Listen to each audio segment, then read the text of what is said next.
च रुद्राय च नमः शर्वाय च पशुपतये च नमो नीलग्रीवाय च शितिकण्ठाय च नमः प्रवर्तिने च व्युक्तकेशाय च नमः सहस्राक्षाय च शतधन्वने च नमो गिरिजाय च शिपिभिष्टाय च नमो मेघुष्टमाय चेषुमते च नमो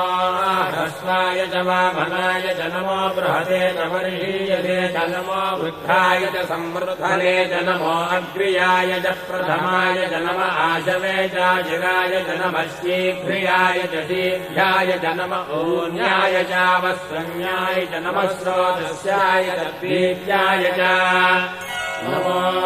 ज्येष्ठाय च कनिष्ठाय च नमः पूर्वजाय चापरजाय च नमो मध्यमाय चापगल्भाय च नमो जघन्याय च बुद्धियाय च नमः श्रोभ्याय च प्रतिशल्याय च नमो याम्याय च क्षेम्याय च नमो उर्भज्याय च खल्याय